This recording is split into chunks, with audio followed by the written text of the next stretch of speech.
Friends, welcome back to my channel. నేను మీకు ఈరోజు ఎస్బీఐ కొత్తగా రిలీజ్ చేసిన నోటిఫికేషన్ గురించి వీడియోలో కంప్లీట్ ఇన్ఫర్మేషన్ ఇస్తాను. ఎక్కడ స్కిప్ చేయకుండా వీడియోని కంప్లీట్గా చూడండి. Let's start the video. ఈ వీడియోలో ఎస్బీఐ కొత్తగా ఒక నోటిఫికేషన్ రిలీజ్ చేసిందండి. అదేంటంటే ఎస్బీఐ క్లర్క్స్ అంటే ఎస్బీఐ జూనియర్ అసోసియేట్స్ పొజిషన్ కోసం ఎస్బీఐ నోటిఫికేషన్ని ఈ డిసెంబర్ 17న రిలీజ్ చేసింది. ఇది డిగ్రీ కంప్లీట్ అయిన ప్రతి ఒక్కళ్ళు అప్లై చేసుకోవచ్చు. దీనికోసం ఏదైనా అప్లై చేసుకోవాలి, క్రైటీరియా ఏంటి, ఏజ్ లిమిట్ ఎంత, ఏజ్ రిలాక్సేషన్ ఎంత, అలా కంప్లీట్ ఇన్ఫర్మేషన్ నేను ఈ వీడియోలో మీకు చెప్తాను. ఫస్ట్ ఇవ్వండి, SBI recruitment of junior associates customer support and sales పొజిషన్కి ఇది ఉంది. దీని ఆన్లైన్ రిజిస్ట్రేషన్ అప్లికేషన్ ఎప్పుడు స్టార్ట్ అయిందంటే 17th December to January 7th వరకు ఉందండి. ఈ 2025 జనవరి వరకు ఉంది. దీనికోసం మనం ఎలా అప్లై చేసుకోవాలి, దీని యొక్క డేట్స్ ఏంటి, ఎలా అప్లై చేయాలి, ఎగ్జామ్కి ఎన్ని పొజిషన్స్ ఉన్నాయి, అదంతా మీకు తెలుస్తుంది. ఇవ్వండి, అప్లికేషన్లో ఫస్ట్ వేకెన్సీస్ చూద్దామండి. వేకెన్సీస్లో మనం ఆంధ్రప్రదేశ్ వేకెన్సీస్ ఎన్ని ఉన్నాయో చూద్దాం. ఈ అప్లికేషన్కి ఎప్పుడు ఎగ్జామ్స్ ఉంటాయి అంటే ఫిబ్రవరి 2025లో ప్రిలిమ్స్ ఎగ్జామ్ ఉంటుంది. మెయిన్స్ ఎగ్జామ్ మార్చ్ ఏప్రిల్లో ఉంటుంది. ఈ 2 types of exams and interview, ఈ 3 ప్రాసెసెస్ అనేవి దీనికోసం ఉంటాయి. ఫస్ట్ ఈ మెయిన్స్ ఎగ్జామ్, ప్రిలిమ్స్ ఎగ్జామ్ ఎప్పుడు ఉంటాయి, వీటికి ఎలా అప్లై చేయాలి, లొకేషన్ ఎలా ఇవ్వాలి, ఎన్ని వేకెన్సీస్ ఉన్నాయి అనేది చెప్తాను. ఇవ్వండి, అమరావతి లొకేషన్ ఆంధ్రప్రదేశ్కి. ఆ లొకేషన్లో ఎన్ని ఉన్నాయి అంటే పొజిషన్స్ అన్ని కేటగిరీ వైజ్ ఎన్ని ఉన్నాయి అంటే ఎస్సీ వాళ్ళకి 8 ఉన్నాయండి, ఎస్టీ వాళ్ళకి 3 ఉన్నాయి, ఓబీసీ 13, ఈడబ్ల్యూఎస్ 5 ఉన్నాయి, జనరల్ వాళ్ళకి 21 పొజిషన్స్ ఉన్నాయి. టోటల్గా 50 పొజిషన్స్ ఉన్నాయి ఆంధ్రప్రదేశ్కి. ఈ ఆంధ్రప్రదేశ్లో ఈ 50 పొజిషన్స్కి అన్ని కేటగిరీస్ కలిపి ఓవరాల్ 50 పొజిషన్స్ మాత్రమే ఉన్నాయి. దీనికి అప్లై చేసుకోవడానికి అన్ని కేటగిరీ పీపుల్ ఎలిజిబుల్ అవుతారు. దీన్ని ఎలా అప్లై చేయాలి ఏంటి అనేది చూద్దాం. అండ్ ఇంకోండి, తెలంగాణ కూడా, తెలంగాణకి ఎన్ని పొజిషన్స్ ఉన్నాయి అంటే చూడండి, తెలంగాణకి 54 ఉన్నాయి ఎస్సీకి, ఎస్టీకి 23 ఉన్నాయి, 92 ఏమో ఓబీసీ అండి, ఈడబ్ల్యూఎస్ వాళ్ళకి 34, 139 జనరల్ వాళ్ళకి, అలా 342 పొజిషన్స్ అనేవి మన తెలంగాణకి ఉన్నాయండి. తెలంగాణలో 342 ఉన్నాయి, ఆంధ్రప్రదేశ్లో 50 పొజిషన్స్ ఉన్నాయి. వేరే అదర్ స్టేట్స్లో ఇలా కొన్ని పొజిషన్స్ ఉన్నాయి. మనం అప్లై చేయాలి అంటే ఖచ్చితంగా తెలంగాణ ఆంధ్ర వాళ్ళు Telugu or English Urdu medium ఖచ్చితంగా ఈ లాంగ్వేజెస్ అనేవి లోకల్ లాంగ్వేజ్ అయి ఉండాలి. వీళ్ళు ఎలిజిబుల్ అవుతారు. అదర్వైజ్ వేరే లాంగ్వేజెస్ పెట్టుకుంటే, అంటే వేరే స్టేట్స్లో ఇంకా పొజిషన్స్ ఉన్నాయి కాబట్టి వేరే లాంగ్వేజెస్ కనుక కంప్లీట్ ఫ్లూయెన్సీ ఉంటే పెట్టుకోవచ్చు. బట్ మ్యాండేటరీగా ఆంధ్ర అండ్ తెలంగాణ అయితే తెలుగు ఆర్ ఉర్దూ ఉండాలి. టోటల్ ఎన్ని పొజిషన్స్ ఉన్నాయి మొత్తం state wise, all India wise. దీనికి అప్లై చేయడానికి మనం ఇవ్వండి, అబ్జర్వేషన్ ఎస్సీ అంటే మీకు తెలుసు కదండి, షెడ్యూల్డ్ కాస్ట్, ఎస్టీ అంటే షెడ్యూల్డ్ ట్రైబల్స్, ఓబీసీ అంటే అదర్ బ్యాక్వర్డ్ క్లాసెస్, ఈడబ్ల్యూఎస్ అంటే కనుక ఎకనామికల్లీ వీకర్ సెక్షన్స్, పీడబ్ల్యూడి అంటే persons with benchmark disability, A అంటే విజువల్లీ ఇంపేర్డ్, హెచ్ అంటే హియరింగ్ ఇంపేర్డ్, ఇలాగ ప్రతి ఒక్కళ్ళు, జనరల్ అంటే నార్మల్ కేటగిరీకి సంబంధించిన వాళ్ళు, ఇలా వీళ్ళందరూ కూడా అప్లై చేసుకోవచ్చండి ఈ పొజిషన్ కోసం. దీన్ని మనం ఎప్పుడు అప్లై చేయాలి ఏంటి అనేది కంప్లీట్ ఇన్ఫర్మేషన్ నేను మీకు చెప్తాను. మొదటిగా ఇందులో ఎన్ని పొజిషన్స్ ఉన్నాయో మనకు తెలిసినాయి కదా క్లియర్గా.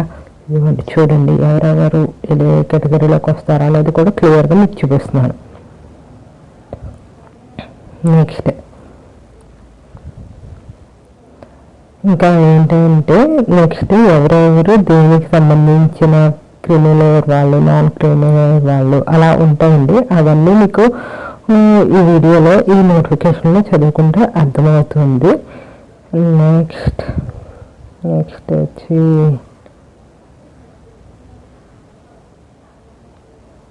ఎలిజిబిలిటీ క్రైటీరియా అండి. నెక్స్ట్ ఇది ఇంపార్టెంట్, ఏజ్ లిమిట్ అనేది ఎంత ఉండాలి ఈ ఎగ్జామ్కి అనేది. Age limit as per norms 20 years నుంచి 28 మధ్యలో ఉండాలండి. ఈ 20 years నుంచి 28 మధ్యలో కూడా వీళ్ళు ఇంక్లూడింగ్ డేట్స్ ఇచ్చారు, ఆ డేట్స్ మధ్యన పుట్టిన వాళ్ళు మాత్రమే అప్లికేబుల్ అవుతారు.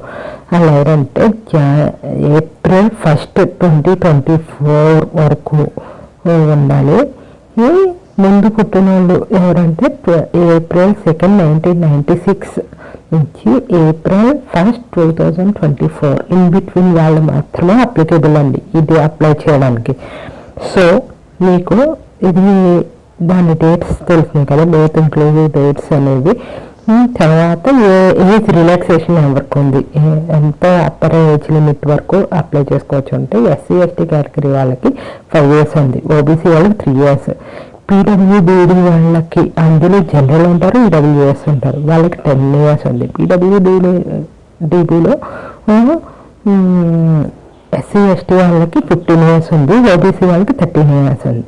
అలా కాకుండా ex service mens, disabled ex service mens ఉంటారు కదా, వాళ్ళకి యాక్చువల్గా ఎంత అంటే డిజేబుల్డ్ వాళ్ళకైతే 80 years, మామూలుగా ఎక్స్ సర్వీస్ మెన్ వాళ్ళకైతే 3 years ఏజ్ రిలాక్సేషన్ ఉంది. విడోస్కి డైవర్స్ అయిపోయిన వాళ్ళకి, లేకపోతే ఇంక విడోస్ డైవర్స్ తీసుకున్నా నెక్స్ట్ మ్యారేజ్ చేసుకునే వాళ్ళకి ఎంతవరకు ఉంది అంటే 7 years ఏజ్ రిలాక్సేషన్ అనేది ఉందండి. ఇలా ఈ ఏజ్ రిలాక్సేషన్ బట్టి మీరు అప్లై చేయొచ్చు. నెక్స్ట్ ఇంకోండి బెంచ్ మార్క్ డిసబిలిటీస్ ఏంటి అంటే బ్లైండ్ కానీ, లో విజన్ కానీ, డెఫ్ కానీ, వినడం, హార్డ్ ఆఫ్ హియరింగ్, చేతులు లేకపోవడం, కాళ్ళు లేకపోవడం, ఇలా ప్రతి కండిషన్కి ఉన్న వాళ్ళకి ఎలాంటి ఫంక్షనల్ రిక్వైర్మెంట్స్ వాళ్ళకి ఎలా వస్తుంది, ఏమి అప్లై చేసుకోవాలి అనేది కూడా ఇక్కడ ఉన్నది చూడండి.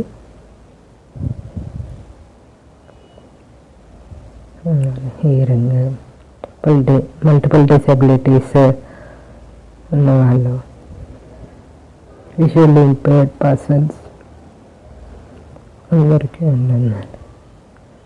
బ్లైండ్నెస్ అంటే ఎంతవరకు ఉంది, హియరింగ్ ప్రాబ్లం ఎంతవరకు ఉంది, లో విజన్ ఎంతవరకు ఉండాలి అనేవి కూడా ఇక్కడ ఉన్నాయండి. దాన్ని బట్టి మీరు చూసుకోండి.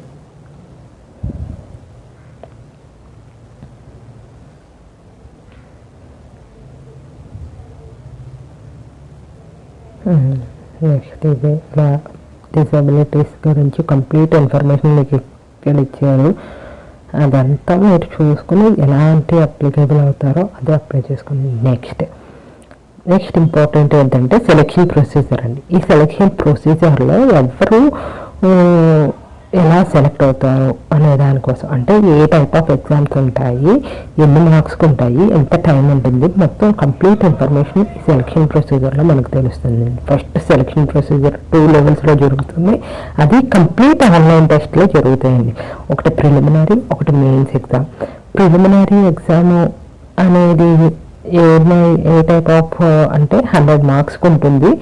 3 type ఆఫ్ సెక్షన్స్ ఉంటాయి. ఒకటి ఇంగ్లీష్, ఒకటి న్యూమరికల్ ఎబిలిటీ, ఒకటి రీజనింగ్ ఎబిలిటీ. ఇంగ్లీష్ 30 మార్క్స్కి ఉంటుంది, 30 questions ఉంటాయి. న్యూమరికల్ ఎబిలిటీ 35 మార్క్స్కి ఉంటుంది, 35 questions ఉంటాయి. రీజనింగ్ కూడా 35 మార్క్స్కి ఉంటుంది, 35 questions ఉంటాయి. Each session contains 20 minutes duration. ఒక్కొక్క సెక్షన్కి 20 minutes ఉంటుందండి. ఇది ఖచ్చితంగా ఏ సెక్షన్కి ఆ సెక్షన్ సెపరేట్ ఉంటుంది. కంప్లీట్ 1 hour అంటే మొత్తం ఏదైనా చేయొచ్చాను కదండి. పర్టికులర్ సెషన్ 20 minutes ఉంటుంది. ఆ సెషన్ ఆ 20 minutes లోపల కంప్లీట్ చేసుకోవాలి, అలా మాత్రమే. అండ్ దీన్ని పాస్ అయ్యేటప్పుడు కూడా ఎగ్జామ్ క్వాలిఫైయింగ్ ఎలా ఉంటుంది అంటే ప్రతి సెక్షన్కి కట్ ఆఫ్ ఉండదు, ఓవరాల్ కట్ ఆఫ్ తీస్తారు. అండ్ నెగిటివ్ మార్కింగ్ ఉంటుంది 1/4 ఖచ్చితంగా. సో మీరు బాగా ఆన్సర్స్ అనేవి విత్ ఇన్ టైంలో కరెక్ట్ ఆన్సర్స్, యాక్యురేట్ ఆన్సర్స్ పెట్టడానికి ట్రై చేసుకోండి. మ్యాక్సిమం ఆన్సర్స్, ఎక్కువ ఆన్సర్స్ పెట్టడం అనే దానికన్నా యాక్యురేట్ ఆన్సర్స్ పెట్టడం అనేది ఎగ్జామ్కి చాలా ఇంపార్టెంట్. సో దాని ప్రకారం మీరు చూసుకోండి.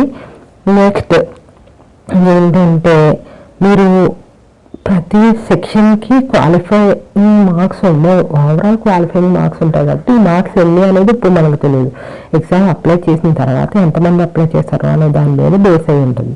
నెక్స్ట్ మెయిన్స్ ఎగ్జామ్ అనేది ఉంటుందండి. దాని స్ట్రక్చర్ ఇదే ఫాలో అవుతుంది. ఒకటి జనరల్ అవేర్నెస్ ఉంటుంది, జనరల్ ఇంగ్లీష్ ఉంటుంది, క్వాంటిటేటివ్ యాప్టిట్యూడ్ ఉంటుంది, రీజనింగ్ అండ్ కంప్యూటర్ కలిపి ఉంటాయండి. జనరల్ అవేర్నెస్కి 50 మార్క్స్ ఉంటాయి, 50 క్వశ్చన్స్ ఉంటాయి, 35 minutes ఉంటుంది. జనరల్ ఇంగ్లీష్ కూడా సేమ్ అంతే, 40 మార్క్స్, 40 క్వశ్చన్స్, 35 minutes ఉంటాయి. Quantitative aptitude 50 marks, 50 questions, 45 minutes ఉంటుంది.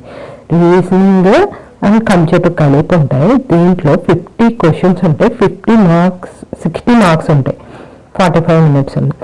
ఇంకోండి ఈచ్ క్వశ్చన్ 1 మార్క్ ఉంటుంది ప్రతి దాంట్లోనే. General awareness, general English, quantitative aptitude వరకు.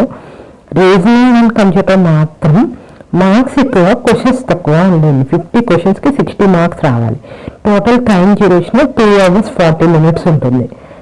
ఈ 2 hours 40 minutesలో ఏ సెక్షన్కి ఆ సెక్షన్ టైం కూడా ఉంది కాబట్టి మీరు ఆ టైంని బేస్ చేసుకుని మాత్రమే ఎగ్జామ్ని ఆన్సర్స్ ఇవ్వడానికి ట్రై చేయండి. సేమ్ ముందులాగానే ఇది నెగిటివ్ మార్కింగ్ 1/4 ఉంటుంది. Plus each session cut off ఉండదు, ఓవరాల్ కట్ ఆఫే తీస్తారు ఖచ్చితంగా, ఇది మాత్రం guarantee.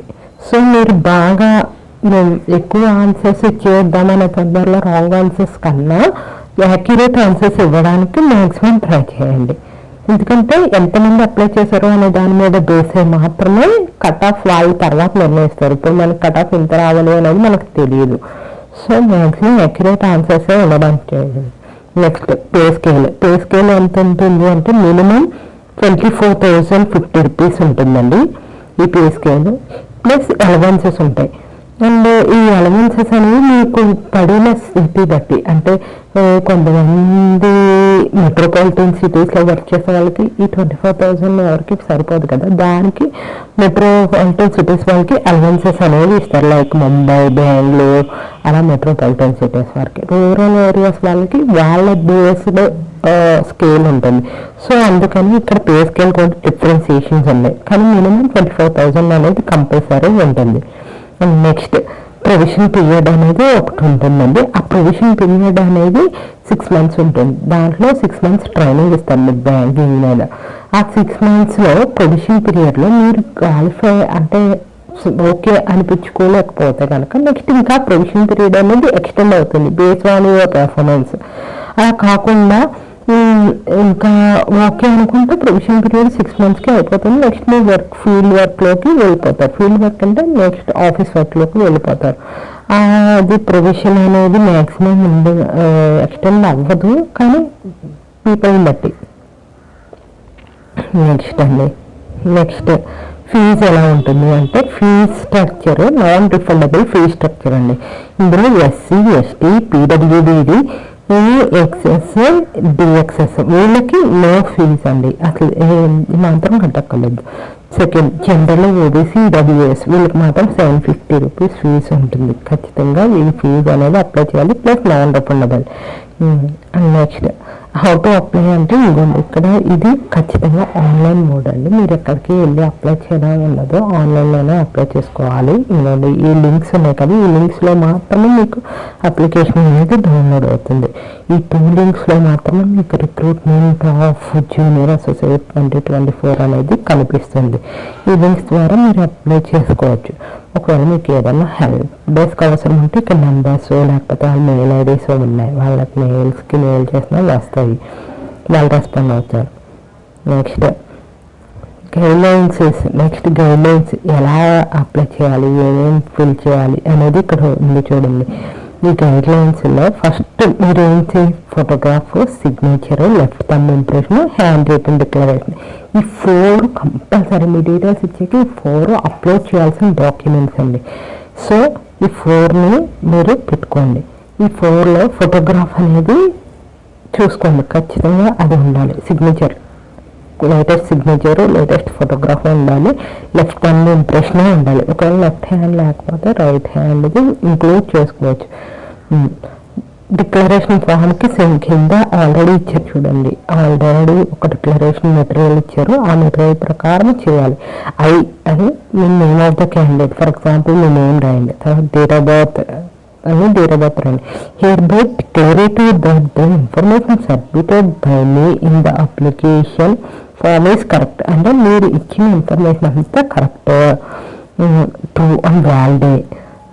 I will present the supporting documents అన్నీ నా దగ్గర ఉన్నాయి, నా సిగ్నేచర్ ఫోటోగ్రాఫ్ అవన్నీ నాయే అని ఒక డిక్లరేషన్ ఫామ్ ఇస్తారు.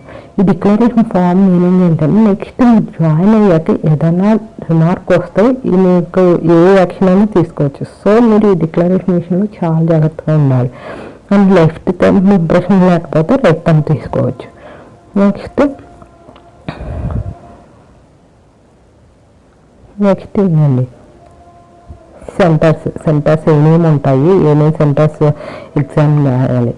ప్రిలిమ్స్కి ఒక సెంటర్, మెయిన్స్కి ఒక సెంటర్ ఉండదండి. ఖచ్చితంగా రెండింటికి ఒక సెంటరే మీరు సెలెక్ట్ చేసుకోవాలి. ఇక్కడ ఆంధ్రప్రదేశ్కి అనంతపూర్, గుంటూరు, విజయవాడ, కడప, కాకినాడ, కర్నూలు, నెల్లూరు, రాజమండ్రి, శ్రీకాకుళం, తిరుపతి, విశాఖపట్నం, విజయనగరం ఇవి ఆంధ్రప్రదేశ్ యొక్క సెంటర్స్ అండి. ఈ సెంటర్స్లో మాత్రమే మీరు ఆంధ్రప్రదేశ్లో ఎగ్జామ్ వేయగలరు. అదే మీరు తెలంగాణ వెళ్ళాలనుకోండి, తెలంగాణకు కూడా కొన్ని సెంటర్స్ ఉన్నాయి. ఆ తెలంగాణ సెంటర్స్ని మీరు చూస్ చేసుకోవచ్చు. తెలంగాణ అయితే హైదరాబాద్, కరీంనగర్, ఖమ్మం, వరంగల్ అని పెట్టుకుంటారు. ఈ సెంటర్స్ని మీరు చూస్ చేసుకోండి. ఎందుకంటే మీరు అప్లికేషన్ అప్లై చేసినప్పుడే అక్కడ రీజియన్ సెలెక్ట్ చేసేసుకుంటారు. ఆ రీజియన్ బేస్ చేసుకొని మీరు ఎగ్జామ్ సెంటర్ని కూడా అప్లై చేసుకోవాలి. నెక్స్ట్ ఫోటోగ్రాఫ్ యొక్క ఎలా ఉండాలి, ఏంటి మెజర్మెంట్స్ అనేది నేను చెప్తానండి. ఫోటోగ్రాఫ్ అనేది రీసెంట్ ఫోటోగ్రాఫ్ అయి ఉండాలి, అది కలర్ ఫోటో అయ్యే ఉండాలి కంపల్సరీ. అండ్ బ్యాక్గ్రౌండ్ అనేది లైట్ కలర్ కానీ మ్యాక్సిమం లైట్ ఉండేలా చూసుకోండి ఫోటోగ్రాఫ్కి. అండ్ రీసెంట్ ఫోటోగ్రాఫ్స్ ఎందుకంటే అప్పుడు తీసిన ఫోటోగ్రాఫ్స్ నెక్స్ట్ తర్వాత ఎగ్జామ్కి అప్లై రాయడానికి వెళ్ళినప్పుడు కావాలి, తర్వాత జాయినింగ్ అప్పుడు ఫామ్స్ ఫిల్ చేసుకున్నప్పుడు కావాలి. కాబట్టి ఆ ఫొటోస్ని మ్యాక్సిమం ఉంచుకోవడానికి ట్రై చేయండి. అండ్ ఫోటోగ్రాఫ్స్లో అంత క్లారిటీగా ఉండాలి. 200x230 పిక్సెల్లో ఉండేటట్టు చూసుకోండి. 20 KB నుంచి 50 KB మధ్యలో ఉండాలి దాని సైజ్ అనేది ఖచ్చితంగా. 50 KBకి ఎక్స్టెండ్ అవ్వకూడదు, 20 KBకి తక్కువ ఉండకూడదు. సో ఆ మిడిల్లో ఉండేలాగా మీ ఫోటోగ్రాఫ్ అనేది మీరు తీసుకొని అప్లోడ్ చేయండి, ఖచ్చితంగా అప్లోడ్ అవుతుంది. నెక్స్ట్ సిగ్నేచర్ కూడా అంతే. మీరు ఒక వైట్ పేపర్ మీద బ్లాక్ పెన్ ఇంక్తో సిగ్నేచర్ చేసి దాన్ని అప్లోడ్ చేయండి. అది డైమెన్షన్స్ ఎలా ఉండాలంటే 140x60 పిక్సెల్ ఉండాలి. సైజు 10 KB నుంచి 20 KB మధ్యలో ఉండాలి. Not more than 20 KB, not less than 10 KB అన్నట్టుగా ఉండాలి సైజ్ అనేది. అలా ఉన్న దాన్ని క్లియర్గా మీరు అప్లోడ్ చేయండి. చూడడానికి కూడా విజిబుల్గా ఉండాలి. బ్లాక్ పెన్తో వైట్ పేపర్ మీద మీరు సైన్ చేసి దాన్ని అప్లోడ్ చేయండి. ఈ సిగ్నేచర్ కూడా ఎప్పటికప్పుడు మారిపోకూడదు, అలా కాన్స్టెంట్గా ఒక సిగ్నేచర్ అన్నట్టుగానే ఉండాలి. ప్లస్ క్యాపిటల్ లెటర్స్ అస్సలు యూజ్ చేయకూడదు సిగ్నేచర్లో. అండ్ లెఫ్ట్ థంబ్ ఇంప్రెషన్ కూడా అంతే. మీరు తీసుకునేటప్పుడు బ్లాక్ బ్లూ ఇంక్తో లెఫ్ట్ థంబ్ ఇంప్రెషన్ పేపర్ మీద ఉండాలి. సైజు 20 KB నుంచి 50 KB మధ్యలో ఉండొచ్చు. అండ్ జేపీజీ ఫార్మాట్లో ఉండాలి ఇది. అండ్ డిక్లరేషన్ కూడా అంతే. ఒక పేపర్ తీసుకుని వైట్ పేపర్ మీద బ్లాక్ ఇంక్ పెన్తో డిక్లరేషన్ మొత్తం రాయాలి. జేపీజీ ఫార్మాట్లో ఉండాలి. 50 KB నుండి 100 KB మధ్యలో ఉండాలి. ఇవి కంపల్సరీ ఈ 4 ఈ ఇన్స్ట్రక్షన్స్తో మీరు డిజైన్ చేసుకోవాల్సిందే. ఇక్కడ ఏది తప్పినా మీది అప్లోడ్ అవ్వదండి. సో మీరు అప్లోడ్ చేసుకునేటప్పుడు కొంచెం జాగ్రత్తగా ఈ ఫార్మాట్స్ అన్ని ఫాలో అవుతూ అప్లోడ్ చేసుకున్నారంటే మీరు ఎగ్జామ్కి అప్లోడ్ చేసుకున్నట్టే. ప్లస్ ఈ డిక్లరేషన్ కానీ లేకపోతే సిగ్నేచర్ కానీ అనేది క్యాపిటల్ లెటర్స్లో ఉండకూడదు. క్యాపిటల్ లెటర్స్లో ఉంటే అది నాట్ అప్లికబుల్ అవుద్దండి. తర్వాత మీరు చాలా ఇబ్బంది పడాల్సి వస్తుంది. ప్లస్ అప్లోడ్ చేసే విధానం చూడండి. ప్రొసీజర్ ఫర్ అప్లోడింగ్ డాక్యుమెంట్స్ అంటే ఆన్లైన్ అప్లికేషన్ ఫామ్లో మీ డేటా అంతా ఇచ్చేసిన తర్వాత కింద ఫోటోగ్రాఫ్కి, సిగ్నేచర్కి, లెఫ్ట్ థంబ్ ఇంప్రెషన్కి, హ్యాండ్ రిటర్న్ డిక్లరేషన్కి, లేకపోతే SBIs అయితే ఆల్రెడీ వర్క్ చేసారండి, అప్రెంటిషిప్ ఉంటుంది, వాళ్ళకి కానీ ఎలా అప్లై చేయాలి అనేది ఉంటుంది. దాని ప్రకారం అప్లై చేసేస్తారు అంతే అండి. ఇక్కడ కొన్ని లింక్స్ కనిపిస్తున్నాయి కదా, హౌ టు అప్లై అనే దాంట్లో ఉందండి. ఇక్కడ లాగిన్ అయిపోయి ఈ బ్యాంక్స్ కెరియర్లో కరెంట్ ఓపెనింగ్స్లో మీకు అక్కడ కనిపిస్తుంది. దాన్ని క్లిక్ చేశారంటే అది మొత్తం ఇన్ఫర్మేషన్ మీకు ఇస్తుంది. ఎలా అప్లై చేయాలి, అప్లికేషన్ ఫామ్ ఓపెన్ అవుతుంది 1 by 1. దాని ప్రకారం అప్లై చేసుకోండి. ఇంతే అండి. ఇది ఇలా కనుక చేస్తే మీకు అప్లై చేసుకోవచ్చు. ప్లస్ ఇదే నోటిఫికేషన్, మీకు కంప్లీట్ ఇన్ఫర్మేషన్ ఈ నోటిఫికేషన్ ద్వారా మీకు అర్థమైందని నేను అనుకుంటున్నాను. ఏమైనా డౌట్స్ ఉంటే కామెంట్ చేయండి.